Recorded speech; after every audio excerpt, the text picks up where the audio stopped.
মহিলা প্রথমে নিজের জামা খুলল, তারপর দ্রুত প্যান্টও খুলে ফেলল, কিন্তু এরপরই সে ভারী বুট জুতো পরে নিল।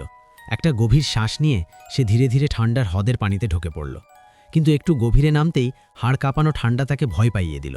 বাধ্য হয়ে সে গালাগাল করতে করতে আবার তীরে ফিরে এলো। তবুও ঠান্ডায় কাঁপতে থাকলেও পানিতে নামার সিদ্ধান্ত থেকে সে পিছিয়ে যায়নি। সে একটি কাঠ পানিতে ঠেলে দিল, তারপর জমে যাওয়ার ঝুঁকি নিয়েই সেই কাঠ আঁকড়ে ধরে হ্রদের মাঝের দিকে সাঁতরাতে লাগল। কিন্তু কি এমন কারণ যে নিজের জীবনের ঝুঁকি নিয়েও সে মাঝখানে যেতে চাইছে? আসলে একদিন আগে মহিলা তার প্রেমিকের সাথে একটি প্রাইভেট প্লেনে করে অন্য শহরে যাচ্ছিল। হঠাৎ মাঝপথে প্লেনটি নিয়ন্ত্রণ হারিয়ে কাছের একটি হ্রদে গিয়ে পড়ে। জ্ঞান ফিরেতে এই মহিলা ভয়ে দেখল সে উল্টো হয়ে সিটে ঝুলে আছে এবং প্লেনের ভেতরে ধীরে ধীরে পানি ঢুকছে। ভয়ে সে দ্রুত সিট বেল্ট খুলে নিজেকে নিচে নামালো। তারপর কো পাইলট সিটে গিয়ে তার প্রেমিকের সিট বেল্ট খুলে দিল, কিন্তু লোকটা বাঁচার জন্য মরিয়া হয়ে দরজা খুলে একাই বাইরে বেরিয়ে গেল। এটা দেখে মহিলা হতবাক হয়ে গেল। সে বিশ্বাসই করতে পারছিল না যে মানুষটি তাকে এত ভালোবাসত, সে আজ তাকে ফেলে পালিয়ে যাচ্ছে। কিন্তু দুঃখ করার সময়ও সে পেল না, কারণ প্লেনের ভেতরে দ্রুত পানি ঢুকতে শুরু করল। সে বুঝল প্লেনটি ডুবে যেতে যাচ্ছে, তাই সে পাইলটের কাছে গিয়ে তাকে নিয়ে বের হতে চাইল। কিন্তু সে দেখল পাইলটের পা একটি লোহার রডে ভেদ হয়ে গেছে। সে যতই চেষ্টা করুক তাকে বের করতে পারছিল না। পানি মাথার ওপর উঠে আসতে থাকলে পাইলট বাধ্য হয়ে নিজের ভাগ্য মেনে নিল এবং মহিলাকে দ্রুত বেরিয়ে যেতে বলল। মহিলা কষ্ট সামলে উপরের দিকে সাঁতরে উঠল, কিন্তু পানির ওপর উঠেই সে দেখল তার প্রেমিক সাহায্যের জন্য চিৎকার করছে। তখন সে মনে করল তার প্রেমিক সাঁতার জানে না। যদিও সে তাকে ফেলে চলে গিয়েছিল, তবুও পুরনো সম্পর্কের কথা ভেবে সে তাকে বাঁচাতে গেল। সে সর্বশক্তি দিয়ে তাকে টেনে তীরে নিয়ে এলো। এরপর মহিলা ক্লান্ত হয়ে মাটিতে শুয়ে পড়ল। সে ভাবল এবার সব বিপদ শেষ, কিন্তু আসল পরীক্ষা তখনই শুরু হলো। কিছুক্ষণ পর সে প্রেমিককে ডাকতে গেলে দেখে তার মুখ একদম ফ্যাকাশে এবং তার শরীর ভয়ঙ্কর ঠান্ডা। মহিলার মনে সঙ্গে সঙ্গে খারাপ কিছু আশঙ্কা হলো। সে দ্রুত তার শরীর পরীক্ষা করল। তখন দেখতে পেল তার উড়ুতে একটি লোহার টুকরো ঢুকে আছে এবং সেখান থেকে রক্ত বের হচ্ছে। সে লোহার টুকরোটি বের করতে চাইল, কিন্তু হাত লাগাতেই লোকটি ব্যথায় চিৎকার করে উঠল। তাই সে আর জোর করতে পারল না। সে তার বেল্ট খুলে উড়ুতে বেঁধে রক্ত বন্ধ করার চেষ্টা করল। যদিও এতে কিছুটা রক্ত বন্ধ হলো, তবুও এটা স্থায়ী সমাধান নয়।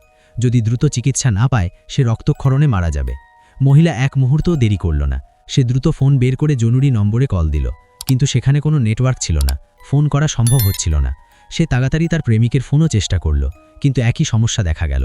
হাল না ছেড়ে সে বনের দিকে এগিয়ে গেল, এই আশায় যে সেখানে হয়তো কোনো সিগন্যাল পাবে। কিন্তু পাহাড়ের চূড়ায় ওঠার পর সে দেখল চারপাশে কয়েক কিলোমিটার জুড়ে শুধু ঘন জঙ্গল, কোথাও কোনো মোবাইল টাওয়ার নেই। তাহলে সিগন্যাল পাওয়ার প্রশ্নই ওঠে না। এই দৃশ্য দেখে মহিলা গভীর হতাশায় ডুবে গেল, কিন্তু এর থেকেও খারাপ কিছু তার জন্য অপেক্ষা করছিল। পরের দিন ঘুম থেকে উঠে সে দেখল তার প্রেমিক মাটিতে পড়ে আছে, একদম নড়াচড়া করছে না। ভয়ে ভয়ে সে হাত দিয়ে পরীক্ষা করল। তখন বুঝতে পারল তার শরীর ঠান্ডা হয়ে গেছে, সে অনেক আগেই মারা গেছে। একটার পর একটা আঘাতে মহিলার মানসিক শক্তি ভেঙে পড়ল। চারপাশের অচেনা পরিবেশ দেখে সে বুঝতে পারছিল না কিভাবে বেঁচে থাকবে। সে একসময় ভাবল প্রেমিকের সাথে সেও মরে যাবে, কিন্তু হঠাৎ তার মনে পড়ল তার গর্ভে একটি অনাগত সন্তান আছে। শেষ পর্যন্ত সে নিজেকে মেরে ফেলতে পারল না। শিশুটির জন্য তাকে যেভাবেই হোক বেঁচে থাকতে হবে, কিন্তু এই জঙ্গলের মধ্যে সে কিভাবে সাহায্য চাইবে? হঠাৎ তার চোখ পড়ল সামনে থাকা হ্রদের দিকে। তার মাথায় সঙ্গে সঙ্গে একটি সাহসী পরিকল্পনা এলো। সে একটি কাঠ পানিতে ঠেলে দিল, তারপর সরাসরি ঠান্ডা পানিতে নেমে সেই কাঠ ধরে হ্রদের মাঝের দিকে সাঁতরাতে লাগল।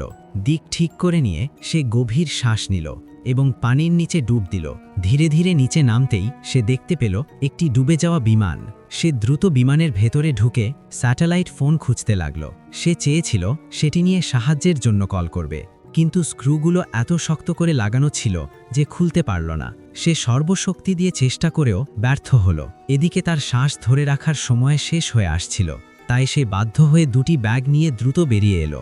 সে ভেবেছিল ব্যাগের ভিতরে হয়তো যোগাযোগের যন্ত্র থাকবে, না হলে অন্তত কিছু দরকারি জিনিস পাওয়া যাবে। কিন্তু ব্যাগ খুলে সে অবাক হয়ে গেল।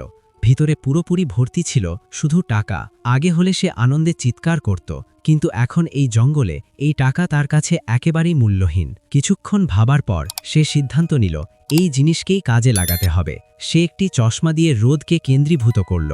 কিছুক্ষণের মধ্যেই সে সেই টাকাগুলোতে আগুন ধরাতে সক্ষম হল। সে আনন্দে লাফিয়ে উঠল।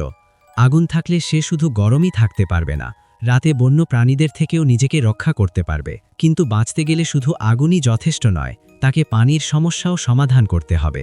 হ্রদের পানি মিষ্টি হলেও সেটি জীবাণুযুক্ত হতে পারে, তাই সরাসরি পান করা বিপজ্জনক। সে বুঝল পানি ফুটিয়ে নিতে হবে, তাই সে জঙ্গলে পাত্র খুঁজতে গেল। অপ্রত্যাশিতভাবে সে কিছু লোহার টুকরো পেল। সে একটি টুকরোকে বাটির মতো বানিয়ে আগুনের উপর বসালো। এইভাবে সে পানি ফুটিয়ে পান করল। অবশেষে সে নিরাপদ পানি পেল। এরপর সে মাছ ধরার চেষ্টা করল, কিন্তু সারাদিন দাঁড়িয়েও একটি মাছও ধরতে পারল না। সে বুঝল মাছ ধরা তার পক্ষে কঠিন, তাই সে জঙ্গলে খাবার খুঁজতে গেল। সৌভাগ্যক্রমে সে অনেক বুনো ফল পেল।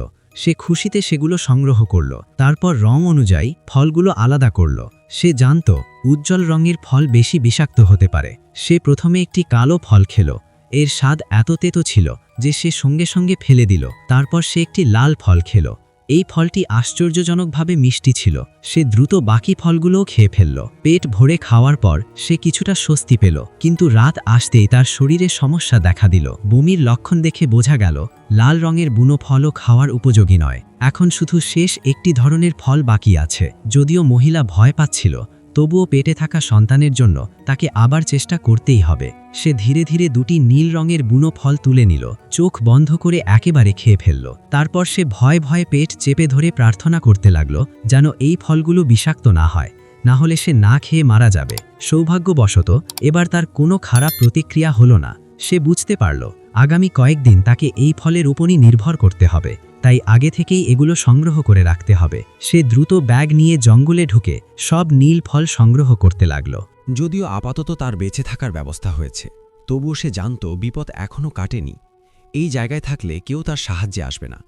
এভাবে থাকলে একদিন না একদিন সে এখানেই মারা যাবে। তাই পরের দিন সে সব জিনিস নিয়ে জঙ্গল থেকে বের হওয়ার চেষ্টা করল। কিন্তু অদ্ভুত ব্যাপার হলো, এই জায়গাটা যেন এক অন্তহীন গোলক ধাঁধা। সে যত দূরই যাক, সে আবার আগের জায়গায় ফিরে আসে। হতাশ হয়ে সে গাছের সাথে হেলান দিয়ে বসে পড়ল। ঠিক তখন তার চোখ পড়ল ব্যাগের দিকে। তার মাথায় হঠাৎ একটি বুদ্ধি এলো।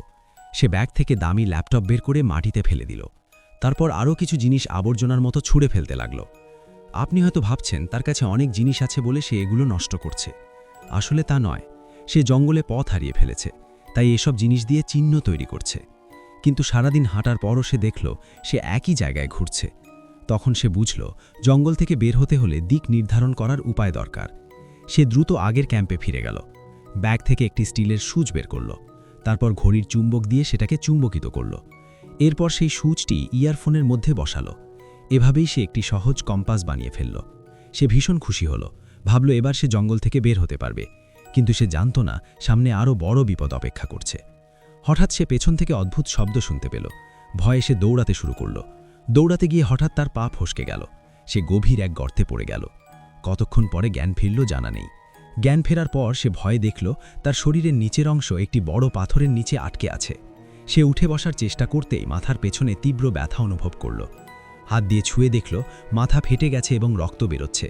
সে দেরি না করে ব্যাগ থেকে একটি কাপড় বের করে ক্ষতটা বেঁধে ফেলল।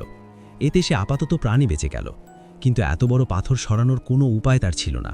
হতাশ হয়ে সে হাল ছেড়ে দিতে চাইল, কিন্তু পেটে থাকা সন্তানের কথা মনে পড়তেই সে আবার সাহস পেল। সে নিজেকে বলল যেভাবেই হোক এখান থেকে বের হতে হবে।